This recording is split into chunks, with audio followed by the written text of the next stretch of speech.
And the bus driver can't see you very well back there. Yes. That was the whole reason we sat back there. Oh, what were you doing back there? Smoking drugs. You were smoking. Were you taking marijuana pills? Yeah.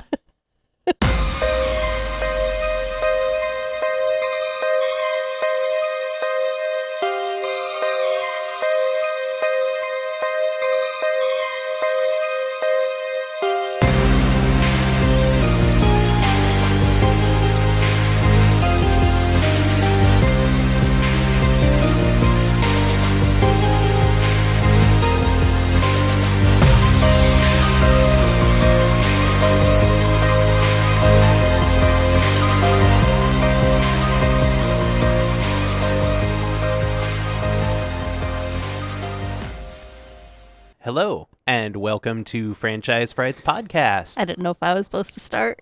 Oh, I started. Good job. Hi, Mandy. Hi, Cam. How are you today? Cold. It's very cold. We had Snowmageddon 2024, rounds 1 and 2. Yeah. And now it's, what, like negative 12 degrees out? I just looked. It's up to -4. Oh, my goodness. I know. Let's go outside in shorts. Yeah. Yeah, it's not nice out. No, it's that kind of weather where we literally have to shove our dog out the door. Yeah, he's not even on his chain. Like, just open the door and kind of push him out. Yeah. He's wearing his little doggy coat, Mm-hmm. which makes him look like a turtle. Yes, he's a turtle. He's so cute. He He's is. so grumpy. He's very grumpy. I think everybody's grumpy. I'm not. No. Because I have the Daisy Cottage cheese song in my head. Yeah. But pretty much we've been stuck at home for 3 days. Yeah? I got out of work twice last week. That's crazy. I've worked there for 18 years, and this was the 4th and 5th time we've ever closed due to weather. Yeah. And the other times it wasn't really due to weather, it was just because our power was knocked out. Oh. So yeah, that's been fun. Mm-hmm. Do you have anything else new going on in the world? I don't think so. I made a lot of bread yesterday. You did, and you made a lot of really good bread yesterday. Garlic knots and 2 loaves. Yeah. Tasty. Mm-hmm. We have stickers and business cards. We do. They're cool. And if you would like a sticker to put on your whatever you would like to put a sticker on, you should send us a DM with your mailing address to any of our socials, and we will send you 5 business cards and a sticker, and then all you have to do is make sure people get the 5 business cards. Yeah. You can put them different places. Yeah, they're very versatile. They're small. Mm-hmm. Yeah. I think that's all for news. Yeah. Do you have any horror movie news? I watched the preview for Lisa Frankenstein, and now I'm like super excited for it Yeah. because it's Heather's. Yes. You sent me some screenshots, and it looks like Heather's. It looks like Heather's. Like, I didn't realize it was going to be like a, I don't want to say period piece because that makes it sound really old, but like, We're old enough to have period pieces about us. I guess. No, because Heather's is before our time. That's very Gen X. Yeah. Yeah. But anyway, yeah. So I think it's set in like the late 80s, maybe. I'm not really sure. Mm-hmm. But it definitely has that Heather's vibe to it, Yes. which I'm excited about. And Diablo Cody rules. True. Oh, and I apologize if you can hear our space heater humming away in the background. Oh, yeah. Because we need warmth. Yeah. We're in a basement. It's cold. I have a little bit of horror movie news. Do you? Killer Clowns from Outer Space could be getting an 8-part limited series soon. Yeah. Oh. No news on who the lucky streamer will be, but Yeah. I'm pretty stoked about it. That would be fun. There's also going to be a Killer Clowns from Outer Space video game. Oh. So I haven't watched that movie for like a long time.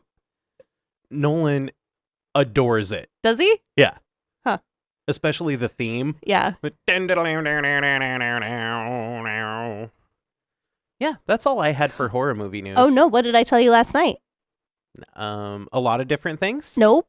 Fear Street. Oh, yes. The prom queen one. I don't remember what it's called now. I don't either. Hold on, let me grab my phone. Talk to the kids. Okay. So there's going to be a new Fear Street movie, but it's not going to be related to the other ones that have already been on Netflix. It's going to be about a different R.L. Stein book. Called The Prom Queen. Oh, it's just The Prom Queen? Okay. Yeah. I couldn't remember. I read that book. I read that book too. It had one of those cool covers where like Yeah. certain things were raised on it, and you could run your finger over the skull on the prom queen. Yeah.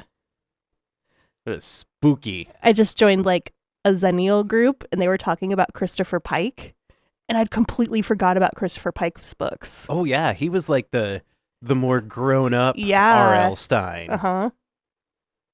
So now I'm like, oh, maybe I'll go back and read some of those.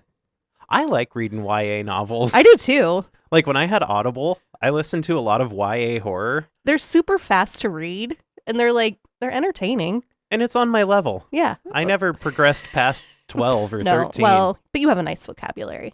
Fuck yeah, I do. So today, we're going to tell you all of our thoughts and feelings on Child's Play 2. Oh, yeah. Mandy loved it. I can tell by the look on her face. It's nothing but smiles over here.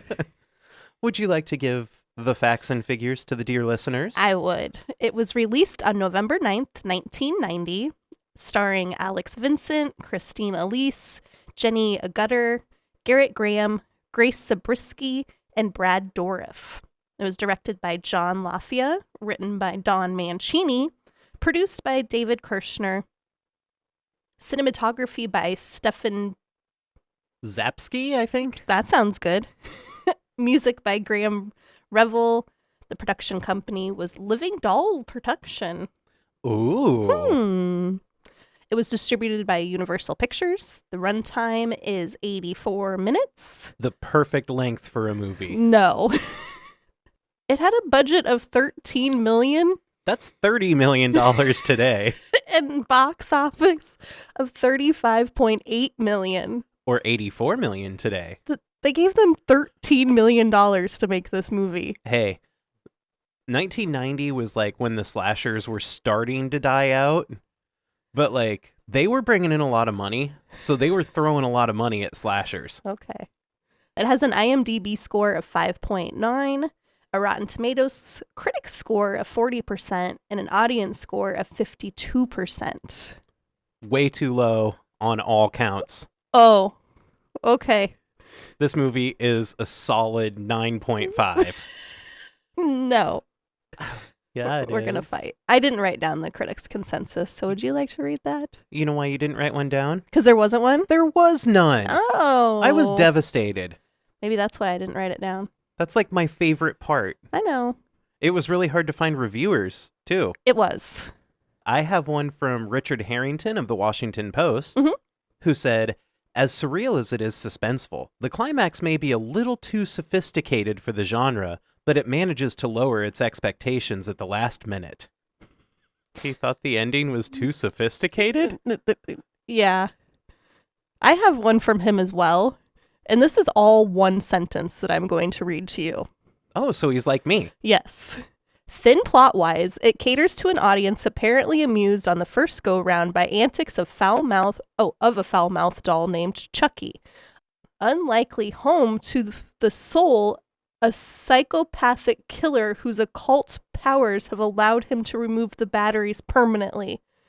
It's so badly written that I couldn't read it. That's a rough sentence. It's very rough.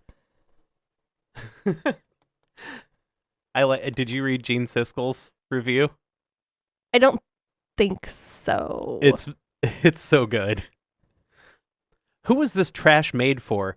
And would you want to sit next to them in a theater? So sassy. I love it. Drew Deitch from bloodydisgusting.com, because That's a good site. I know that's about the best reviews I could find. He said, Child's Play 2 is a perfect example of what a horror sequel should be. It ups the budget, spends the money in the right places, enhances our fascination with the villain, and delivers everything that made the original work while giving you something more that you didn't expect. Snaps. I agree. You do? Wholeheartedly. Okay. I have no more reviews because I couldn't find any. It was difficult. I don't usually like to go with like website publications, but yeah. I was like, I feel like Bloody Disgusting is reputable. I always try to like, I want to get reviews from the time that it came out. Yeah. But not a lot of reviewers reviewed this one. I wonder why. They were like, you know what? The movie speaks for itself. It's perfect. Yeah. That's why. Okay. What were your initial impressions? I think you'd only seen this once, hadn't you? I don't think I wrote down my initial impressions. You slacker. I was just looking. I was like, I don't think I'd seen it at all. Oh, really? I thought I made you watch it one time. No. Had I written something, I would have been like, I don't like the Chucky movies. Yeah. That would have been about the end of that sentence. And that's, there's only a few things I don't like about you, and that's one of them. Okay. I'm all right with that. My initial impressions. My best friend... Your best friend's wedding? Yeah. Ooh, that's a good movie. My best friend Nick and I, when we were growing up, we used to watch this movie together like at least once a month for probably 5 straight years. Oh. And no joke, like this is one of my favorite 90s horror flicks. The final chase scene in the factory is ridiculous and amazing. Mm-hmm. And I could watch this one like any time and be perfectly happy that I was watching it, even though I've seen it dozens upon dozens of times. Like, it just takes me back to that, like, I'm 15 years old and I'm high. I think, and my best friend and I are riffing on it. I was going to say, if I was watching it with somebody, it would be a much more enjoyable movie. Oh, yeah, because you can just riff through the whole thing. Yeah, just sitting down to watch it alone and take notes was horrible. Are you going to give this like a 2? She's like, no, that's too high. So, would you like to jump into the plot rundown, or would you like me to? How about you start? Okay. I'm going to vape, bro. Oh, you're so cool. Cam's cool. He vapes. Oh, man. Look at all that steam blowing out. Looks like you were in Arrowhead Stadium. Yeah. So, immediately, the score for this movie is very grandiose. Yeah. The camera pulls back from an eye, and we see it's a doll eye surrounded by burned doll flesh. We see a limousine driving through the city. Then we cut back to Chucky's burned-up doll head. They dig out his remaining eye with a little tool, and then Child's Play appears on the screen. A bloody 2 gets painted over the title. Cut back to the limo waiting at a train crossing. The limo has the license plate, Fun One. Cut back to the doll head, where the burned doll flesh is being peeled away. The worker scrapes Chucky's disgusting teeth, and they buff the metal doll skull to a shine, but, the teeth are still gross. Mm-hmm. They wrap new doll skin around the skull. They bring in a stencil and lay it over the skull to paint on the eyebrows, lashes, and freckles. Now we see a doll body. They attach new arms and legs to the body. The limo is speeding through the gross-ass city streets.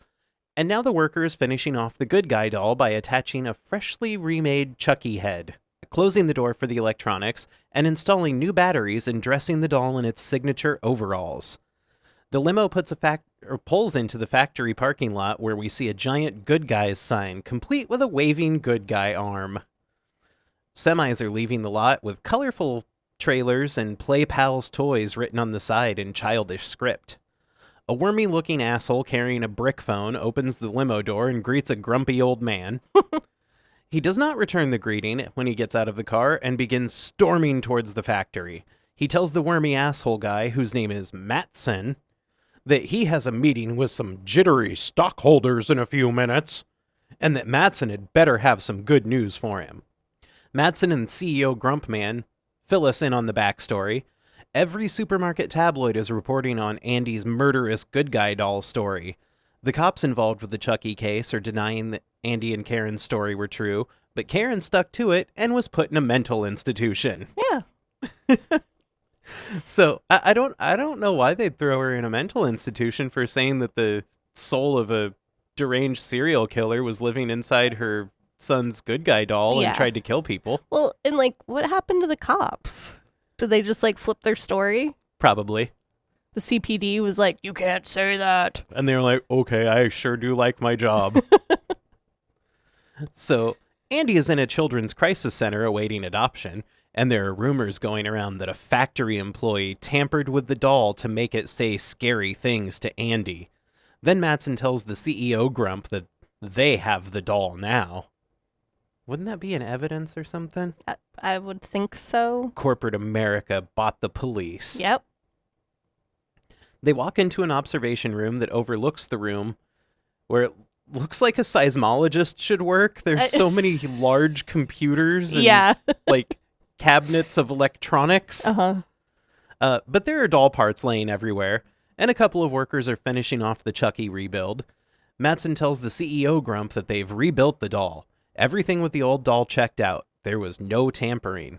He gives the CEO a quality control report to show the shareholders.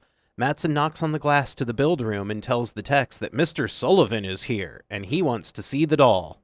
A grumpy worker man says that they aren't used to building them by hand, and they need a couple of more minutes. He has green paint all over his hands, despite there being nothing green on Chucky. I don't get that. I don't either. So now he punches some buttons on the machine that's supposed to install the doll's eyes, and the doll eye machine freezes. He pounds on it, and it starts working again. The new eyes get inserted, and the tech pets the machine in like a proud papa way. He's like, that's a good little machine. Good job. Then a red glow starts up in Chucky's eyes, and bolts of electricity shoot from the eyes and up the machine. It electrocutes the tech who's petting the machine. He was just I just put his hand was still on the machine, not that he was petting it. He was petting it. But I like what happens next. Yes. So Mattson and Sullivan do a terrible job of acting as the tech guy shakes and groans, because of the electrocution. Yeah. Then the tech's body gets thrown across the room and through the window in front of the two important men. Now we cut to Andy playing Go Fish with a man we think is like a child psychologist. Yeah. Andy talks about nightmares of Chucky wanting to take over his soul. He also fills in some storyline about Chucky being the soul of the Lakeshore Strangler. Ooh. He needed to get his soul into Andy before he was a doll for too long, or he would be trapped in the doll forever. We cut back to the factory where Sullivan tells Mattson to cover up the Chucky accident that killed the tech. Chucky's sitting next to the door to the exit room. Somehow. How do you get off the table and over by the door? I don't know. Mattson asks what to do with the doll, and Sullivan tells him, stick it up your ass. Back at the foster home holding center. I didn't know what it was. They call it a children's crisis center. Yeah, I just said it was I don't know what that I didn't want to means. call it an orphanage because it's not an orphanage. But anyway, there's a couple watching Andy's session through a window. The caseworker explains to them that Andy's been through a lot and he needs a loving family to help him forget everything and move on. She praises the couple for the work they've done with other kids. The dad seems a little apprehensive and asks how all of the trauma has affected Andy. She tells him that his brain turned it all into a kind of fairy tale, and she tells them that Andy claims his doll was responsible and possessed by Charles Lee Ray. Dad asks if they're even qualified to take care of a kid like this, but she assures him that Andy is fine and he's ready to move on. So we cut to Andy in the back of a car. So I guess they decided to take him in. I guess, yeah. Pretty sure he's not wearing a seatbelt. But it was 1990. He's definitely not in a booster seat. It was 1990. So Joanne and Phil are the couple from earlier, and they ask Andy what kind of food he likes to eat, and he tells them eggs. His mom used to make them for breakfast. And then he pulls out a little picture of his mom. And it's really sad. And it's sad. As the three of them are talking, Phil has to slam on the brakes to avoid hitting a semi that pulled out in front of them. A semi with Play Pal toys written on the side, and a giant picture of a good guy doll. Poor little guy just can't escape it. Nope, it's everywhere. The car pulls up into a neighborhood swarming with families and kids. Phil and Joanne bring Andy inside their home. It looks like a bed and breakfast. I wrote that it looks like a fucking Cracker Barrel. No. It has all the weird shit on the walls. Yeah, so everything is pink and baby blue, and there's a lot of antique-looking trinkets and furniture. I just felt like, other than the coloring, it was like, these people live in a Cracker Barrel. Cracker Barrel. No, it's too gaudy even for that. So Andy admires a figurine of a mother and a baby. He reaches out to touch it, but Phil nicely corrects him and tells him not to touch the old stuff. Joanne informs him that the piece has been in her family for 3 generations. So they tell Andy to go ahead and take his stuff upstairs and get settled. Joanne asks Phil what he thinks, and he replies, "Oh, I guess I'll get used to him." So I have a problem here. Mhm. They're foster parents, Mhm. and I guess they fostered a lot of kids, Mhm. from what the lady at the crisis center said. Why would you have a house filled with all those breakable tchotchkes? I put thoughts. Okay, they're fostering. That's amazing. Good for them, especially since they seem like a genuinely nice couple, doing it for the right reasons. But why the fuck is your house filled with antiques? If you were going to be bringing different children in constantly, don't have a bunch of breakable stuff. Kids break stuff. Kids break stuff.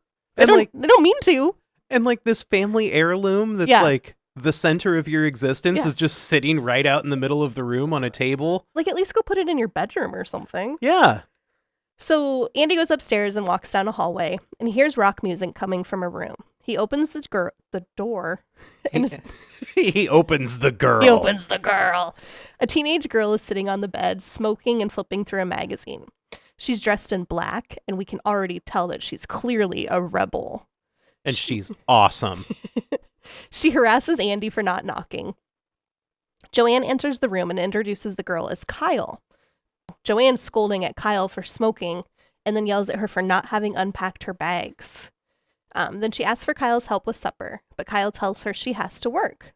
Joanne is upset because this is 3 days in a row, and she would like Kyle to spend some more time with the family. Come on, Kyle. You need to be part of this. Yeah, but Kyle's like, hey, I'm going to be out of the system soon. I need some money. So Joanne and Andy make their way to his room. It's filled with toys and looks like a great little kid's room. Andy starts playing with toys while Joanne unpacks his suitcase. She tells him there's more toys in the closet. So he investigates and finds a skateboard sitting on a shelf. He has to reach for it, like really, really reach for it. And as he's grabbing it, a good guy doll that was sitting behind the skateboard rolls off with it and lands on the floor behind Andy. Which, even if I wasn't traumatized by good guy dolls, that would have been enough to scare me to the point of urinating myself. Yeah. But poor Andy. Poor Andy. He freaks out and takes off running. Luckily, Phil was just coming in to check on them. He explains to Andy that the second rule of the house is no running. Joanne apologizes and says with all the kids coming in and out of the house, it's hard to keep track of everything. She says she didn't even realize that the doll was there. So she takes the doll and tells Andy to settle in a while before they eat. And Phil displays right here for the first time that he is an asshole. Like, he's grabbing a hold of Andy's arm and he's like, "It's only a doll. Are you listening to me?" I don't know that Phil's an asshole. I think Phil's an asshole. Okay. I'd punch Phil right in the nose. I think he doesn't know how to process feelings. Because he's an asshole. Maybe. Back at the toy factory, it's pouring rain as Mattson walks to his car. He's carrying an umbrella, a briefcase, and the doll. And I know he's rich because when the umbrella is ripped from his hands, he just lets it fly away. Yeah. He's just like, you know what? I'll buy a new one. He reaches the car and tries to put Chucky in the trunk, but can't because it's filled to the brim with toys and he can't get the trunk lid closed. Frustrated, he throws Chucky in the back seat before getting in the front and pulling away. Inside the car, Mattson makes a phone call on his car phone. I told you he was rich. He's driving his BMW. He's got his car phone. Apparently, it's his 2-week anniversary with Gabriella, and he needs to bring some vodka. I bet Gabriella's only 16. Behind him, we see that Chucky is now sitting up. Mattson pulls up in front of a liquor store, and once he's inside, we see Chucky eye the car phone. And when he gets out of the car, he does that thing that annoys the piss out of me, where he locks the doors with the fob, but he fully extends his arm towards the car. I'm like, no, that could be in your pocket, and you can press the button. It was the 90s. You might have had to push it a little bit. Well, maybe. I don't know. I just think he's a gigantic douche. At the orphanage foster care holding place, the phone rings. The caseworker lady from earlier answers, and the caller asks about Andy Barclay. She tells him that Andy is no longer living there and asks who's calling. The caller replies, his Uncle Charles. Dun, dun, dun. Wait, Charles, wouldn't a nickname for that be Chucky? It could be. Inside the liquor store, Mattson is trying to buy his bottle of vodka with a gold card, and the clerk tells him it's cash only. And they squabble a bit about card versus cash. Can you imagine that today? Now we don't places take cards. Well, now places don't take cash. Yeah. So outside, Mattson's car alarm starts going off, and he runs out to check on it. He checks around the vehicle and sees nothing seems odd, and we can see that Chucky is lying in the back seat again like he was tossed there. Mattson gets in the car, gets the alarm shut off, and pulls away from the store, and Chucky pops up from the back with a gun. Then I put, is it a toy gun? Because it's really small. I don't know that I'd be scared of a very tiny gun. Oh, a Derringer? Okay. He presses the gun into Mattson's cheek and tells him to drive. We see... And then Mattson... absolutely horrible acting. Chucky tells him to, move it. Uh-huh. And he's like, okay. That guy's been in other things. I didn't look him up to see what it was. And he's not a bad actor. He kind of usually plays an asshole, but... But he's horrible in this. Yeah. So we see the car slowly drive by the house Andy is currently staying in. Chucky tells Mattson to keep driving and instructs him to pull into a parking lot and park. Once parked, Chucky tells Mattson to put his hands behind the seat. He ties him up with a jump rope. Mattson begs Chucky to let him go. He'll give him his gold card. Oh. Just please don't shoot me. Chucky says bang before shooting Mattson in the face with the gun. That is a squirt. And then Mattson goes, Yeah, so they both share a chuckle. Mattson looks in the rearview mirror for Chucky, but can't see him. And Chucky pulls a plastic toy bag over Mattson's head and suffocates him. Mattson struggles and struggles, but ultimately he dies. And his feet are kicking the pedals on the car. He's trying. My friend Nick and I used to watch that scene over and over again just because of Chucky going, now park this piece of shit. It was really funny to us. Okay. At Andy's new home, we get a Chucky POV shot approaching the house. Upstairs, Joanne is reading Andy a story. She ends Hansel and Gretel before it gets to the scary part, and Andy tells her that he's scared and he misses his mom. He asks Joanne to sing to him like his mom did when he was scared.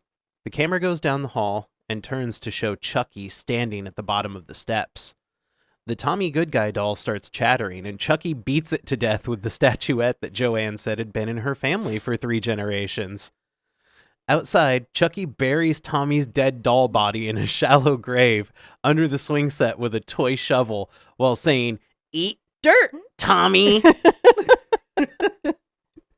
I love this movie.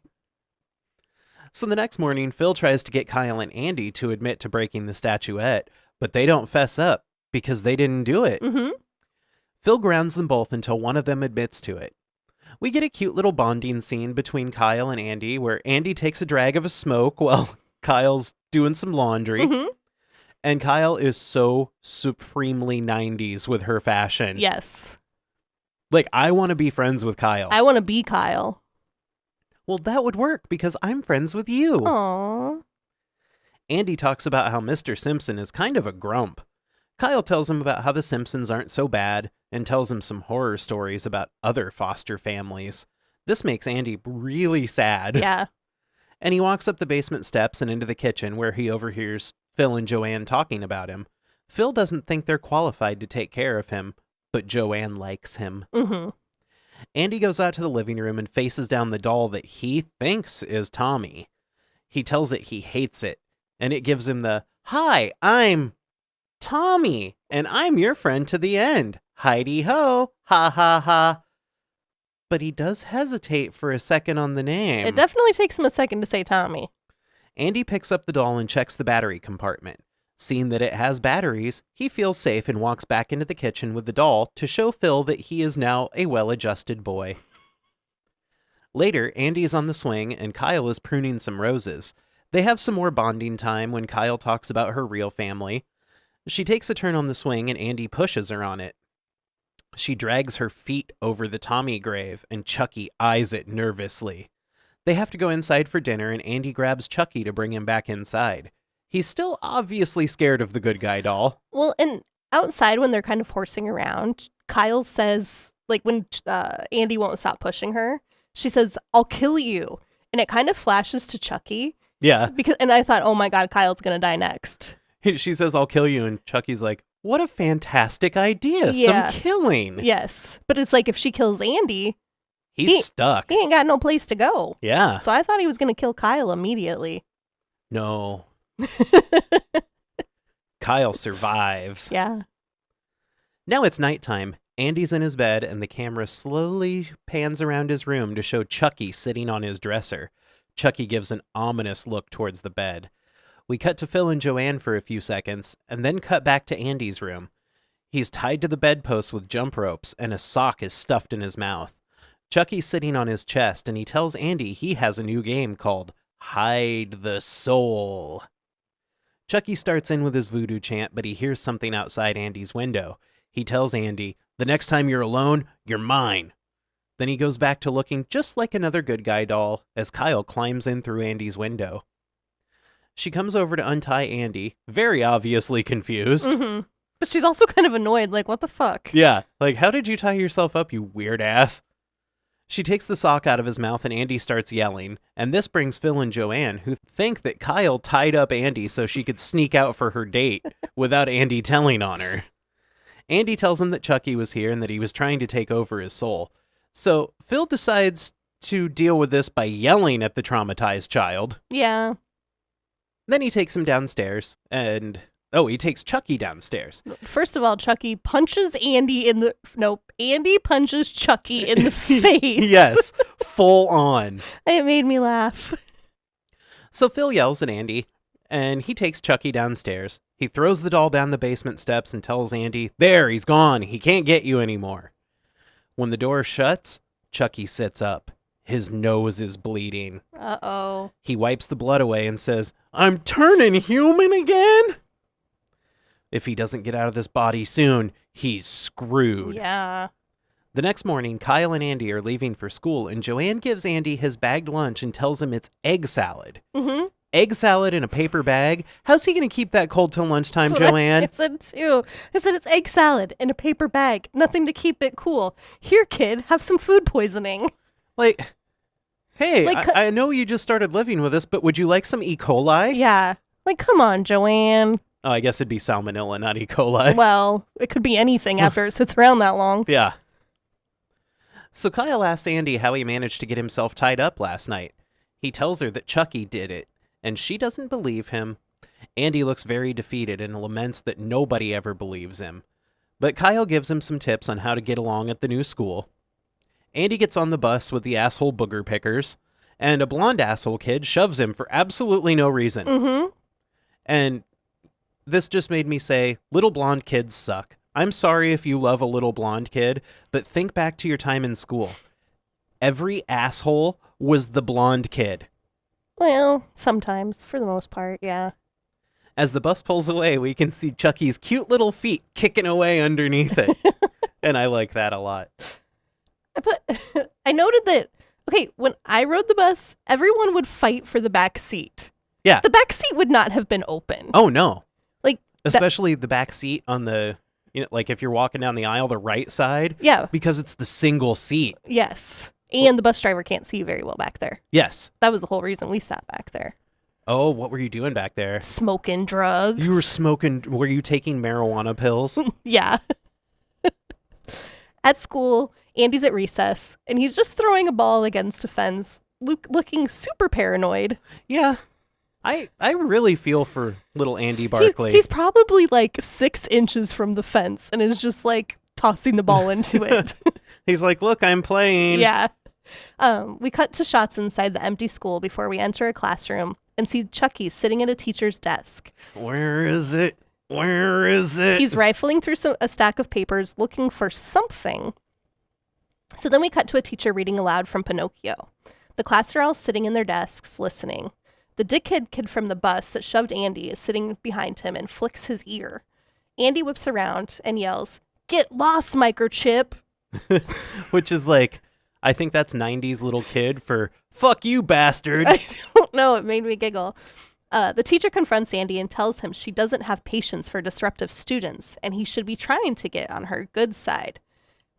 This is without even investigating. Andy tries to tell her what happened, but she doesn't want to hear it. I wonder why all of us millennials have mental health problems. Yeah.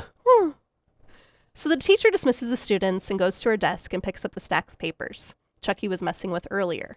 She gets to a page that has "fuck you, bitch" written across the whole page in red crayon. And at the top is Andy's name. And I like that she looks out towards the classroom with a look on her face like, oh, no, you didn't. Andy's putting toys away, and he opens up a cabinet and finds Chucky in a doll form.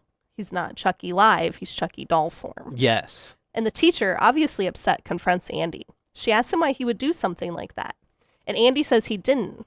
She asks who did. And you can tell that Andy wants to tell her it was Chucky because he's staring at the doll.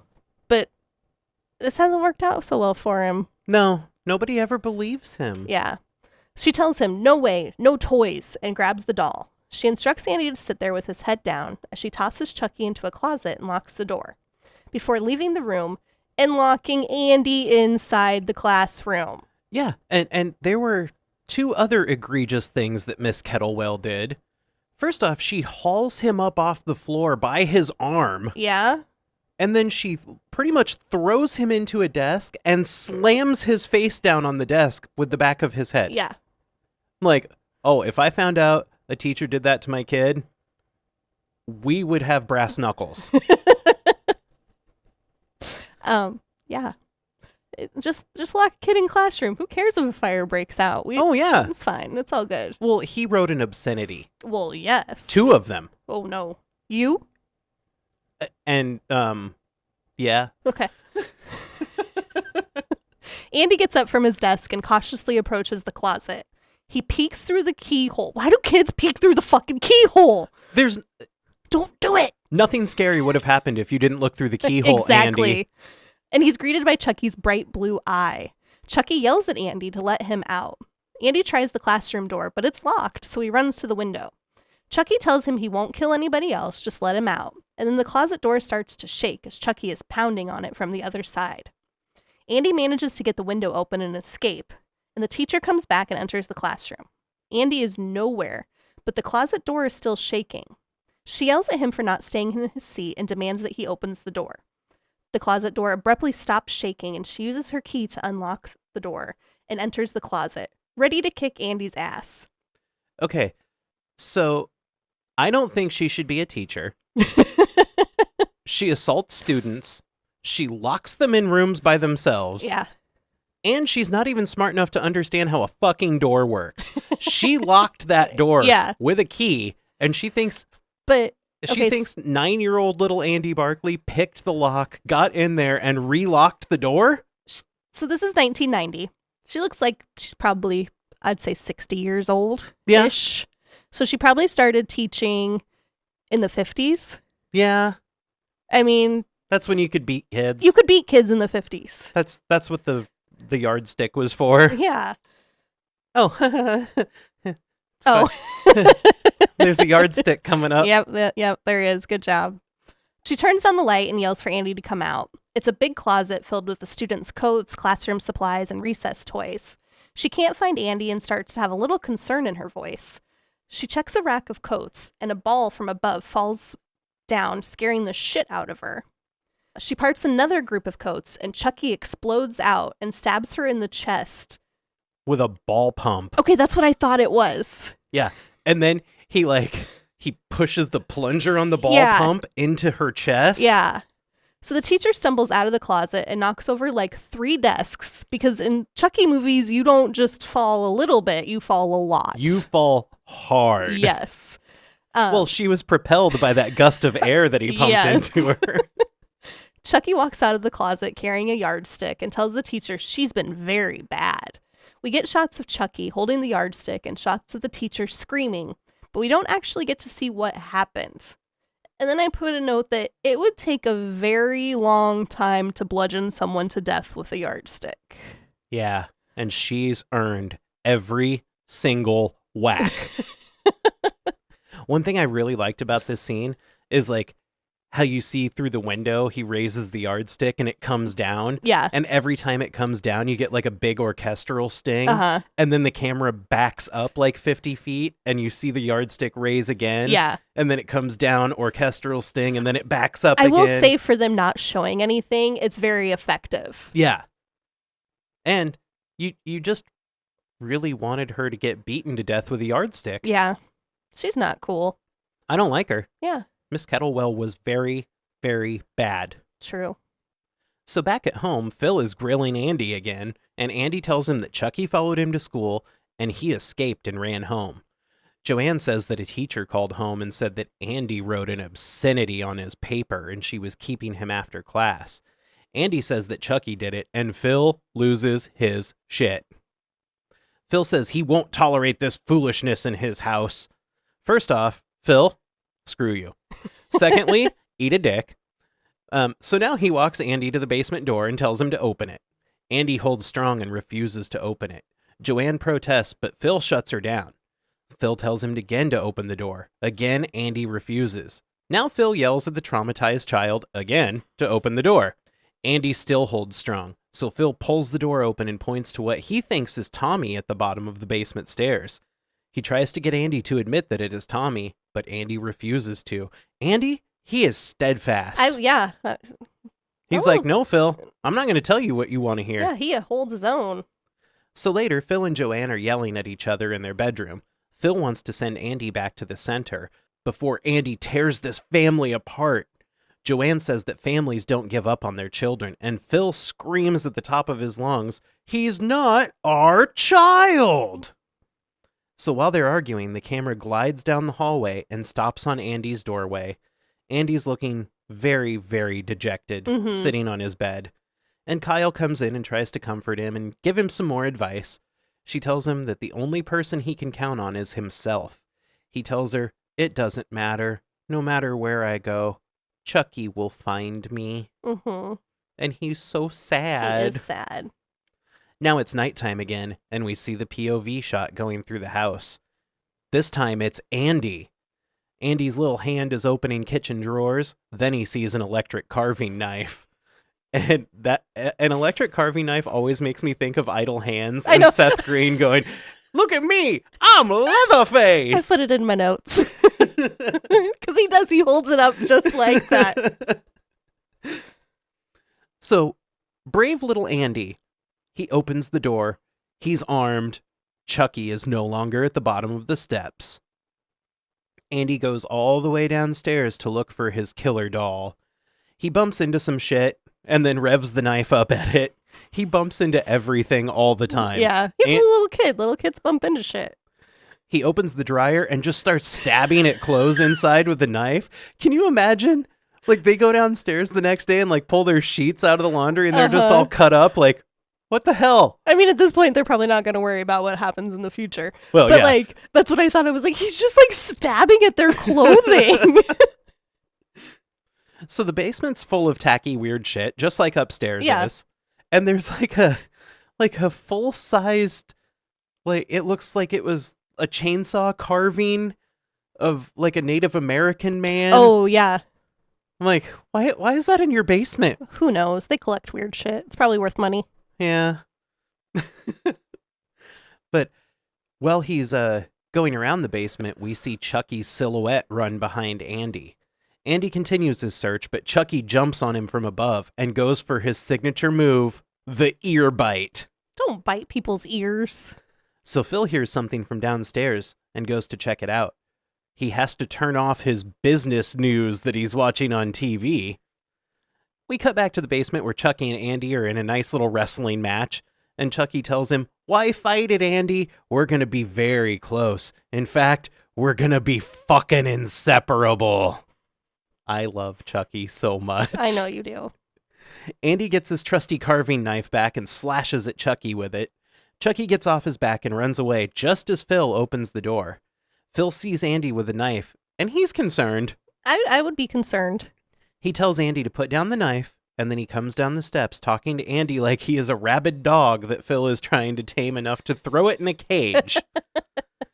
As Phil's descending the steps, we see like a harpoon metal hooky thingy. I think it was a fireplace poker tool, and he just like hooked it around him. Ah.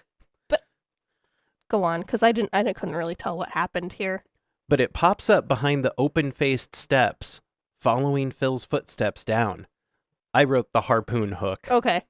The harpoon hook comes through the steps and hooks Phil's foot. He falls over the side of the steps, being held up by only his foot, and he's looking straight into Chucky's face. Chucky looks at him and goes, "How's it hanging, Phil?" Then he gives Phil just enough time to process what's going on. Then he pulls the hook off Phil's foot. This sends him crashing to the floor head first, breaking his neck. Phil dies instantly. Yeah. But you know what? At least before he died, he got to see that Andy was right all along. Joanne hears the ruckus and comes down to find Andy standing by Phil's dead body. She screams at Andy to get away from them. Now we see an ambulance loading in dead Phil. The next thing we see is Joanne throwing all of Andy's clothes into his suitcase. She blames herself for Phil's death because she didn't listen to him about Andy. Kyle tries to comfort her and then takes Andy's suitcase downstairs to him. The crisis center lady is there, and she's reassuring Andy that everything will be okay and they'll be able to find him a new family. Andy warns Kyle that Chucky is still in the cellar. Kyle's downstairs as the cops finish up their investigation. She spots Chucky under the steps. When the cops leave, she takes Chucky outside and throws him in the trash can. She sits on the swing and lights up a smoke and starts to swing. As she drags her feet over the ground beneath the swing, she unearths Tommy the Good Guy doll's shoe. She picks up the doll and sees that its face is smashed in. That would be so disturbing to find. Well, at that point, don't you think that she would just think that, like... Andy did it? Yeah.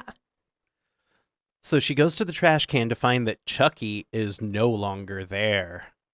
Kyle hears a thud from Joanne's room and goes back into the house, grabbing a knife from some camping supplies in a storage closet. Well, and it seemed like she knew that knife was there. Yeah.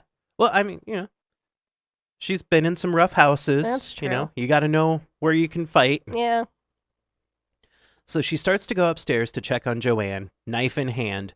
She sees a ball of yarn on the steps.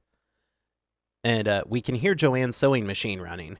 Kyle goes into Joanne's room, following the yarn the whole way. The room is in disarray. Joanne is slumped in the chair.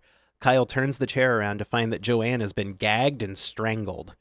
Kyle sits on the bed to gather herself. A lump on the bed rises up in the sheets behind her. The sheets split open and Chucky comes out in full attack mode. He jumps on her back and he's kicking and yelling, and he's awesome. Also, props to Christine Elise, just like Catherine Hicks and Chris Sarandon before her, for being able to act while having an animatronic doll flailing on her back. Also, props to the crew for not laughing and ruining the take. Yeah. Because this is hilarious. It's a little doll, and he's kicking and swearing and biting. Yeah. So they tussle and she bashes him into some things before falling back onto the bed with Chucky still attached to her back. During the wrestling match, she dropped the knife and picks up a lamp that was broken in the fight to use as a weapon. She backs up through the room, keeping an eye on the bed she thinks Chucky is hiding under. Then Chucky pops out from behind a corner and knocks her feet out from under her with just a swipe of his little doll arm. He gets on top of her, holding a knife to her face, and says, "Bitch, you hurt me." Now Chucky is holding Kyle at knife point as she drives him to the crisis center to get Andy. He tells her to step on it, and she asks what the rush is. He tells her about getting stuck in the doll body if he doesn't get to Andy soon.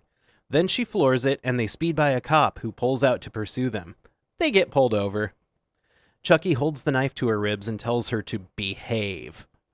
The cop clocked her at 60 and a 45 and asks for her ID. He notices Chucky and says that he loves Good Guy dolls. He asks the doll his name, and Chucky just turns and looks at him in his very grumpy Chucky voice and goes, "Chucky."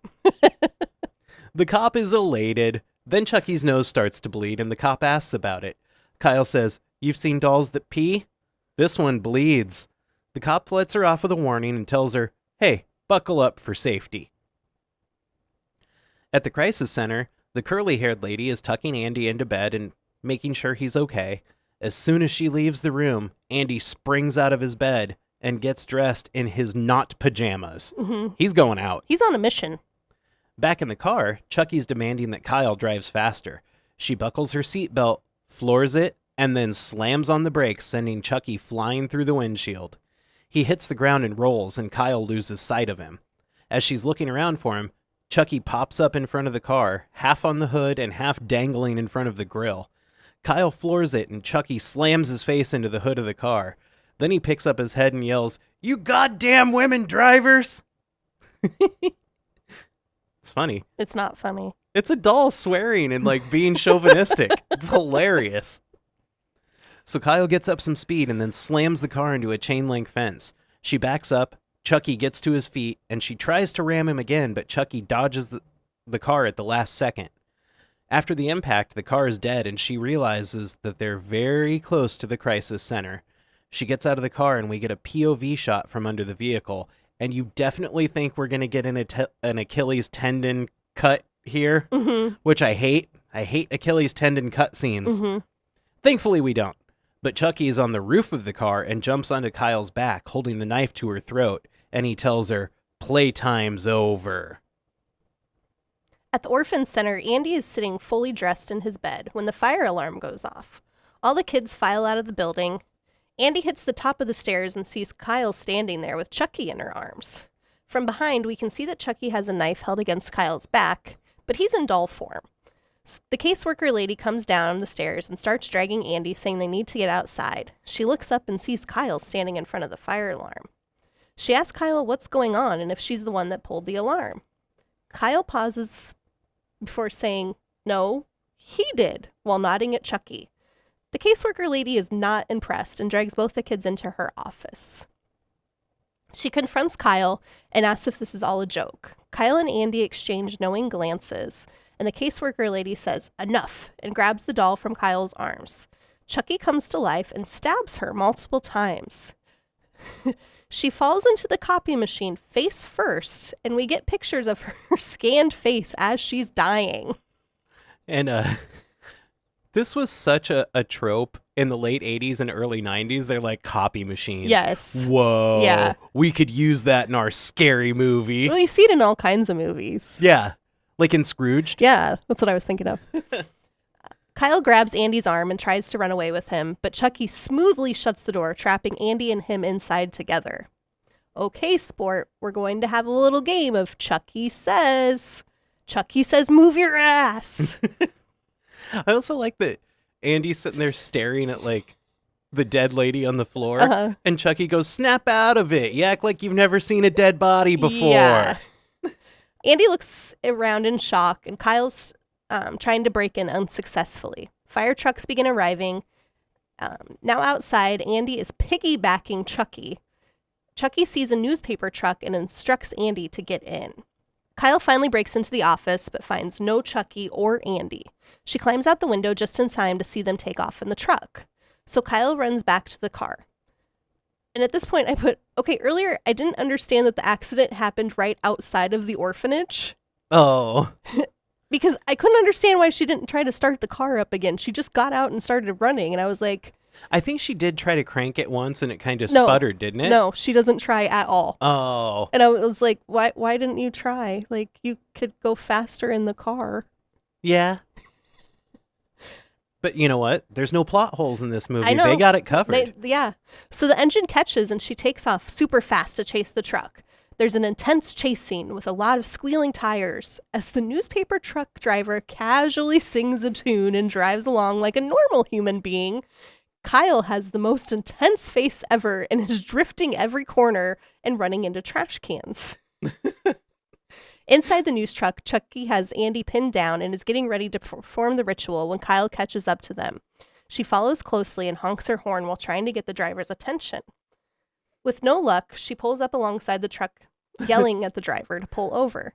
But you missed that Chucky looks at her when she's honking and flashing her brights, and he puts up his little doll hand and flips her the bird, and it's hilarious. Okay.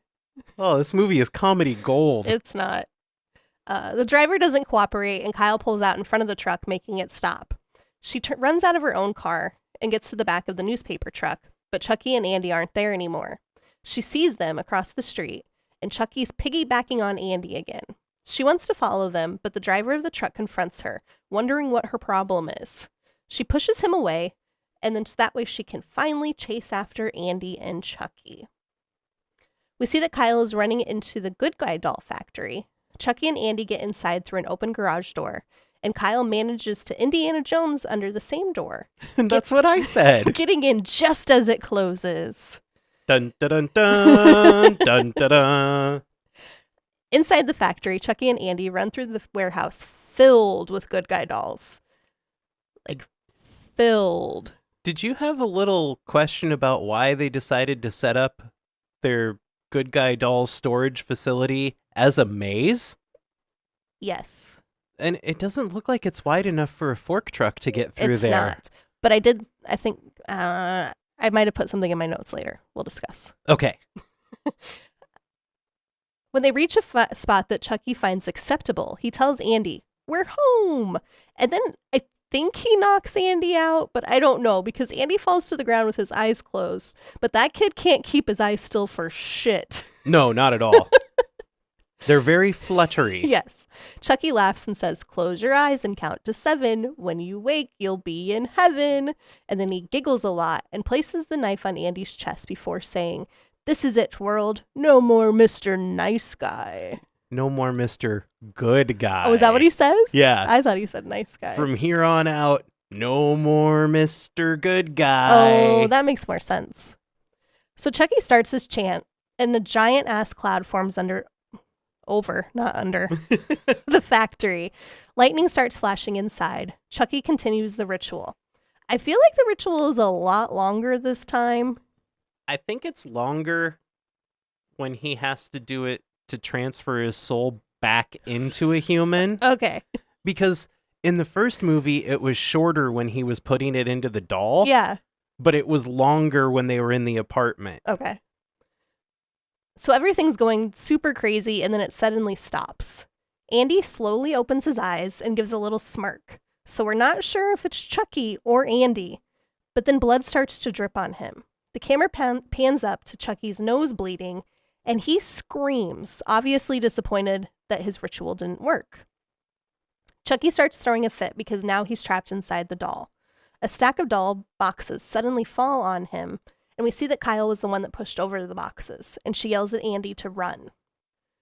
Chucky explodes from the pile of boxes. Screaming. Yes. He just, "Rah!" Andy and Kyle find each other and run to escape, but they were in a maze of good guy dolls. There's turns that lead to dead ends, and I put, it's like The Shining, but with dolls. It is. And that's what I read. I don't know if that's one of my facts later on, but they meant to do that. It's like an homage to The Shining. Oh, nice. Yeah. They finally make their way out and find the final line for the dolls. Freshly boxed dolls are making their way down the line. Before the conveyor belt is a hot dog roller cage. Yeah? It's meant to move the dolls from a higher platform onto the belt, and Kyle says they need to climb it. She goes first, followed by Andy. I put, yeah, I probably would have had the kid go first. Yeah, because then if he fell, you could have, steadied him. So Kyle makes it to the top, but Andy slips and falls. Behind him, Chucky pops up, brandishing the knife. Andy struggles to climb more quickly, but Chucky is on his tail. Kyle urges him to hurry, and Chucky is literally on his feet, almost stabbing his foot each time he gets to a new rung. Kyle reaches her arm out and tells Andy to grab it. She's able to quickly pull him up and out of the cage quickly, and then she slams a gate shut on Chucky's hand as he's trying to get through. Now, I know that this is an early 90s slasher movie, but did you wonder why there was that, weird security gate thing at the top of there? I don't understand anything in this factory. Did they need to be able to keep things from going down that slide? Because I think the whole point is that things need to go down that slide. I don't understand anything in this factory. Kyle and Andy take off running as Chucky yells, "I'm gonna get you, fuckers!" Chucky attempts to pull his hand from the grate without success. He continues to try, and we see the skin on his arm and hand start to stretch. before separating his hand and his arm completely. He And just ripped his own He just hand ripped off. his hand off. And inside there are tendons and bones and blood. So obviously, he ain't a doll anymore. Nope. This isn't about getting Andy for the sole purpose. This is about revenge. Yeah. Yeah. So Kyle and Andy find a door marked exit. The only way to get to this door is by going through a press that's inserting dolls' eyes into their heads. We know how dangerous the doll eye inserting machines can be. It's very dangerous. So Kyle makes it through on 2 attempts. And I put, it's very dangerous. Also, how is there not a way around this machine? They just poorly designed it. Okay. It's, we're in the hands of engineers now. Andy's super nervous, and he throws a doll out of the way and tries it a couple of times before he makes it through. And if he had ever played Super Mario World, he would have been an ace at this because, you're waiting for the thing to come down, then you got to wait for it to go back up. We cut back to Chucky, and he put the knife in a vise and is broken off the handle. He then plunges his arm onto the back of the knife so that he now has a knife arm. Hell yeah. And I put gross, gross, gross, gross. But I love it for him that he has a knife arm. Okay. Kyle and Andy reach the exit door, but now it won't open. Well, it's not an emergency exit, it's just an exit. Oh, okay. So their exploits on the conveyor belt causes a jam up, and the automated system lets a tech know that he has to go do his job, and he is not pleased about it. So Kyle and Andy watch a piece of machinery that seems to heat seal the doll's arms and legs to the bodywork. It has a door at the front and the back. A doll body is brought up a conveyor belt on a stand. Once the stand is in the center of the machine, the door is shut, and the robotic arms bring the doll arms and legs into the machine. There are loud, steamy noises, and then the door opens with the arms and legs installed on the doll. As they watch this machine work, Andy is standing beneath a dump valve on a vat of molten plastic, and it nearly drips on his head, but Kyle pulls him to safety just in time. A drop of plastic hits the floor and sizzles. Well, and Kyle was looking at that machine, like that was the way to get out. Yeah. And I don't know why, because I was like, Kyle, don't go that way. No. I promise you that's not the way to get out. It looks dangerous up there. Yes. So Chucky bursts out of an air vent for some reason with his new knife hand, and the tech arrives at the jam up at the eyeball station to clear the dolls. He lays on the conveyor belt and starts working with the machine with his head directly beneath the eyeball installer, but it was a fake scare because he fixes the machine and gets out of harm's way. Mm-hmm. Then Chucky pops up for the real scare. He slits the tech's throat, the tech falls onto his back on the conveyor, and it pulls him into the eyeball installer. The machine drops down and plops 2 good guy eyeballs right in his head. Where's OSHA? He's dead. Elsewhere in the plant, Andy and Kyle are still looking for a way out. Andy stumbles into a control panel that backs up the line. A doll who already had arms installed gets pulled back into the arm and leg installer machine. The doors close and the machine goes to work. Kyle hits the button to set the line back right, and the machine doors open, revealing a good guy that has several arms and legs attached at strange points on its body. Mm-hmm. It's steaming or smoking like it's super hot. And now we get another fake scare as a doll on a stand falls over on the production line behind our protagonists. Kyle turns back around after seeing that they're no longer in danger from the fallen doll to find Chucky standing on the conveyor just above Andy's head. She yells for Andy to duck, and she belts Chucky in the face with a tool tray. He falls back onto the conveyor that pulls him up into the good guy hair installer machine. He screams as the plastic staples go into him and nail him down to one of the doll stands. Sorry, I couldn't really remember what happened here. But it's like not nailing him in the head, it's putting pubes on his body. Yeah. Okay. He didn't want pubes. He really liked that Ken doll look. Yeah. So Kyle tells Andy to hit the reverse button on the control panel again. He does, and Chucky is pulled back up the line into the arm and leg installer machine. The doors shut, and the robot arms start doing their work. Chucky screams in agony as the machine starts to go. When the screaming stops, Andy presses the button to get the line going forward again. Chucky's mangled body comes out with fresh plastic appendages dripping in blood. Andy and Kyle think they've killed the killer doll, and they walk their way through the production line. But we see a blood smear beneath the arm and leg installer, like something has been dragged away from it. Then the camera shows us a metal line near the floor that goes all the way up to the arm and leg installer machine. I wish we could have seen legless Chucky just like descending that line. So the camera goes back to Andy and Kyle, still thinking that they've won the day. Then the dead body of the tech comes swinging in on a winch cable. The dead body knocks into Kyle, throwing her onto the assembly line and knocking her out. Andy dodges the dead body, and now he's standing next to the dripping molten plastic tank. I bet it's hot. I bet it is. Chucky comes dragging himself over to Andy on a little wheelie-based thing that reminds me of those scooters we used to ride in gym class. Yes, that you pinched your fingers on. Yes. I wonder if they still use those. I'm going to say no. Because I'm pretty sure I almost broke a finger or 3. He tells Andy that he's going to cut off his legs too, and he slashes with his knife hand and hits an air hose that starts flailing around. Then he gets his knife stuck in some metal slats on the side of a machine. A drop of the molten plastic lands just in front of Chucky's face. He looks up to see that Andy is about to open the dump valve on the plastic tank. Chucky looks shocked, and Andy opens the valve, showering the killer doll in hot liquid. Chucky screams as the plastic melts him partially. Andy looks up to see that Kyle is still unconscious and about to go into the arm and leg installer machine. Oh no, she doesn't want egg. She doesn't want eggs. She doesn't want eggs and legs installed into her head. He climbs up to her and revives her just in time. She sits up just as the machine doors close right where her head used to be. We can see the melted and mangled thing that used to be Chucky on the floor, surrounded by cooling plastic. The air hose he severed is still flailing about next to him. Kyle sees Andy's handiwork, and Andy's very proud of himself. Do you think you can see Chucky's brain? I don't know. Not right here. It looks like his brain. Oh, really? Yeah. I thought it just looked like some melty plastic. No, there's a lot of veins underneath it. Oh. I don't think your brain's veiny. Oh. I think it's just wrinkly. Maybe just like his scalp. Maybe. I don't know. So Chucky springs back to life, all melty-faced and drippy like the toxic waste bad guy in RoboCop.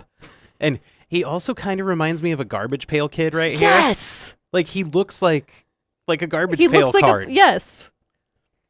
So he's trying his bite attack on Kyle, but she jams the air hose into Chucky's mouth and says, "Eat this, you son of a bitch."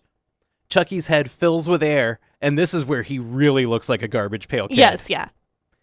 Andy and Kyle take cover while Chucky's head explodes and gore shoots everywhere. A loading dock door opens and Kyle and Andy step into the morning outside the factory. Andy asks, "Where are we going?" Kyle says, "Home." Andy asks, "Where's home?" Kyle replies, "Andy, I have no idea." Credits. The end. Yeah, that was a movie. It was an awesome movie. Would you like to start the body count? Sure. I started with the factory technician. I think he died. Yeah, I'm pretty sure he did. I put he was electrocuted and thrown through a window. That's what I said. But did he die? Most likely. We're gonna go with yes. Number 2 is Mattson. He was suffocated with a bag. Number 3 is the teacher, Mrs. Kettlewell. Ms. Oh, Kettlewell. I'm sorry, Ms. Kettlewell, who was bludgeoned with a yardstick. I wrote partially off screen because it's Yeah. not really off screen because we can see the action of the swings, but we don't get to see the impact. Mm-hmm. So Phil has the how's it hanging broken neck kill. Yeah. And then Joanne, it looked like she had blood on her neck. I think maybe he ligature strangled her. Maybe. I don't know. She died. She was dead. Yeah. Grace, the orphanage lady, repeatedly stabbed in the chest. Mm-hmm. Then we have the factory operator, and he got doll eyes in his head. Mm-hmm. After getting his throat slashed. Yeah. And then Chucky. Head exploded after he had a real rough night. Yeah. Can I get your reactions? I think this is going to hurt me. Okay, you ready? I'm bracing. I have a really hard time taking these movies seriously in any way. A killer doll is just absolutely ridiculous to me, and I don't find them scary or really even entertaining. And this movie didn't really do anything to change my opinion. The acting was pretty over the top, and I think the camera shots weren't anything to write home about. The only thing really worth mentioning was the kill of the factory operator with the doll eyes. And I felt like the final scene in the factory drug on forever. It is the entire third act. Yes. But I did say that the doll's realism was a lot better in this movie. Although I didn't like his eyes as much in this one. Oh, I liked him more. Oh, I don't know. That's all. I mean, I didn't like rip it, but... Well, I don't think you said enough nice things about it, so I'm going to say some really nice things about it. All right. I have always and will always love this movie because it brings back so many good memories of laughing with my best friend in our middle and high school years. The Chucky doll is seriously like a modern marvel to me. Like, it looks alive. Yes. They did so good. That's not yeah. CG. No. Like, that's just... animatronics. That's just people doing awesome work. And Brad Dourif's voice on top of the Chucky doll, I love it. I did not like his voice in this movie. Oh. I don't mind it in the first one. And I don't know what he did differently in this one, but I just... They did have a lot more reverb on maybe his that's voice. what it is. But I think this is a perfect, like, early 90s slasher. It's ridiculous. It's completely unwarranted, but it's fun. And you can just sit and riff on it. Mm-hmm. I also thought it was pretty well shot. And they did a really good job on the special effects. Yeah. Yeah, that's me gushing over it. All right. You got some production facts? I sure do. Would you like me to start? Sure. So Paramount, Warner Brothers, Columbia Pictures, 20th Century Fox, Corolco, New Line Cinema, Disney, and Universal all wanted in on this movie. Yeah. What? I'm speechless. Can you imagine if Disney had acquired the rights to Child's Play? No. Oh, was that the end of that? Yes. Okay. Because John LaFia was so persistent about making sure they got the perfect takes of Chucky, it took an entire day to shoot the scene of Chucky stepping out of the closet with the ruler. You know what? He did a good job. They did do a good job. Brad Dourif recorded all of his Chucky dialogue before filming started so that they could match up the doll to his voice. Yeah. Rather than his voice trying to match the doll. Mm-hmm. Yeah. I thought that was pretty cool. Mm-hmm. John LaFia had the idea of making the factory very bright and colorful, likening it to something out of Willy Wonka and the Chocolate Factory, as opposed to being dark and gloomy, which he felt wasn't unique. I will give him credit for that. Yeah. He felt that it could be just as scary with the colors of an amusement park.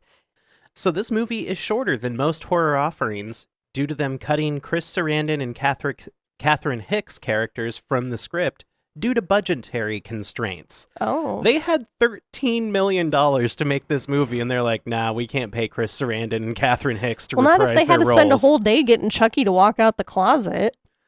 But I guess that there was a big courtroom scene. Oh. Where you see Chris Sarandon be like, I don't know what she's talking about. I didn't see a doll doing anything. Oh, what a jerk. Yeah. So that would have been cool to have in there. Yeah. We didn't get it. In the novelization of this movie, Chucky muses in his internal monologue about the advantages of his doll body and how it puts him at perfect height for slashing people's legs, cutting them just behind the knee or severing their tendons. Chucky's a bad guy. He is. I don't have any more facts. I don't either. Do you have any goofs? I only noticed one because this movie is so well made. Oh. Chucky's nose blood disappears in the car with the cop scene. Oh. Like, it starts trickling out and you see it in the close-up, but then when they have the, like, far shot where you see he and Kyle, yeah, there's no blood. That's not too bad. And the cop is still commenting on the blood, but there's no blood there. Mandy, who are you? Oh, I want to be Kyle.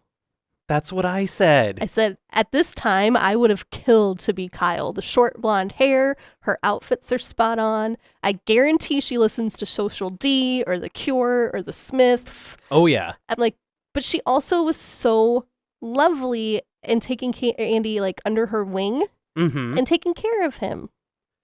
I wrote, Mandy is Kyle, but without the smoking. Yeah. You would impart your wisdom on the little kid and try to help him while also looking out for yourself. Yeah. Who do you think you are? I'm the grumpy tech guy who gets electrocuted in the first scene because I will totally mouth off to the CEO and his little crony and then congratulate my machine on a job well done and die in a workplace accident. Yeah. I put that you're Andy because you would be constantly whining about nobody believing you. Yeah, that's true. You're like, nobody believes me. Uh-huh. So, final thoughts and rating? You're going to break my heart, aren't you? I gave it a 3 out of 10. Ouch. I said, I know Cam's going to be mad, but I'm just not impressed. As mentioned above, I didn't find it entertaining. There were a lot of things in the final factory scene that just didn't make sense. No exits, everyone magically landing on a conveyor belt. I like that they had the main set be a foster home, and I like that it brought awareness to that. But it's also the most ridiculous and far-fetched foster home I've ever seen. Yes. And I put, overall, I probably won't be watching this one again. Oh, you will. Because we need to cover it again. Nah, I won't make you sit through it again. So I gave it a 6 out of 10. I know the movie is ridiculous and it adds nothing but a little silly fun to the cinematic universe. But that fun, it's enough for me. I think Chucky is the perfect cheesy slasher antagonist. Mm-hmm. Like, you throw him in with, like, Leprechaun and, like, that whole ilk. Yeah. You know, I don't like Leprechaun either. It was just fun, early 90s stupid horror. Yeah. The acting's not that great, but I think the director, I think he could have done more to get performances out of actors, but you could tell he was really focused on the effects more than anything else in the movie. It's a little kitschy, but I like the score. Yeah. I thought it was very ominous because it has that little like music box sound to I do it. like that it has a music box sound. It's whimsical while being scary. It might be a little too on the nose for some people, but I think it works. So yeah, that's all I had to say. Cool. So all in all, it's a 4.5 out of 10. And that hurts me. I'm sorry. It's okay. I'll always have my memories. Would you like to do the socials? I'm going to say, that being said, you can find us on Facebook, Instagram, and Blue Sky at Franchise Frights Pod, X Snapchat at FFrightsPod, or you can just go to our website, www.franchisefrightspodcast.com. And tune in next Thursday when we're going to cover Dawn of the Dead. Oh boy. 1978, not 2004. I wish it was 2004. I kind of wish it was 2004 too. Then we wouldn't be spending so much money at the grocery store. Oh, stop. I'm old. Okay. Boomer. Yeah. Well, I guess we'll see you guys next Thursday. And remember, they always come back. Why do you hate the movies I love so much? I jumped the gun on our ending. You did. It's Sorry. okay. I'm I sorry. love you.